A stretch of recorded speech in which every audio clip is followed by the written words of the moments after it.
inkomoko, ubusobanuro n'imiterere y'abantu bitwa ba Nadia.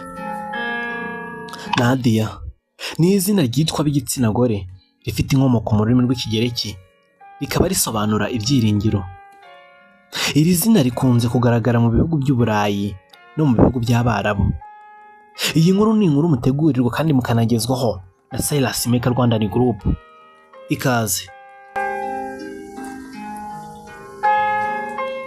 Nadia ni umuntu ukunda gukorera ubuvugizi ibibazo biriho, niyizirika ku bintu kandi ashobora guhimba udushya dutangaje. Nubwo abandi bantu baba babona ibyo yatekereje bitangaje, we aba yatekereje ibitangaje kurushaho muri we. Akunda abantu gusa, ashyira inyungu z'imbere ya byose.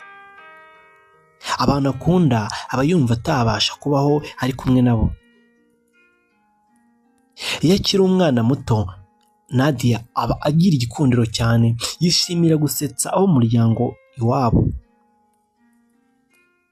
Kubera ko akunda gutekereza ibintu biri ku rwego rwo hejuru bitapfa gushoboka, aba yumva ko abayeho bidahagije. Ibyo Nadia akunda. Nadia agira umutima wo gufasha, agira ubumuntu muri we ku buryo yanga umuntu uhohotera abandi.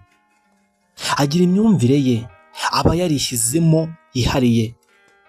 Akunda kujya mu bikorwa bihuriwemo n'abantu benshi, ahanini bigamije gufasha cyangwa bijyanye n'iyobokamana.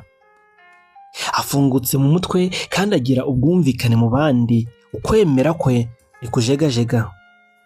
Mu rukundo agira amarangamutima menshi, ashyira umukunzi we imbere kandi atinya guhemukirwa.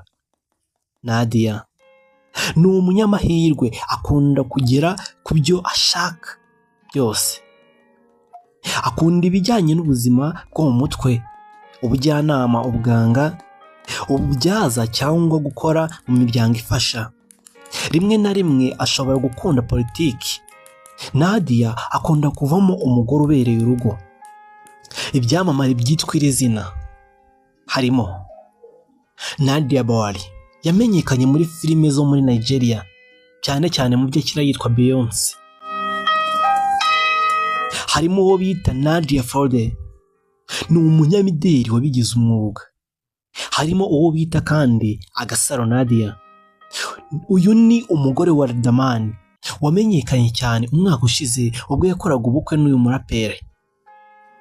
Amahoro y'Imana bane nawe. Iki kiganiro mugitegurwa kandi mukanakigezwaho na Silas Maker Rwanda Group. Ntiwibagirwe gukanda subscribe kandi usangize na bagenzi bawe.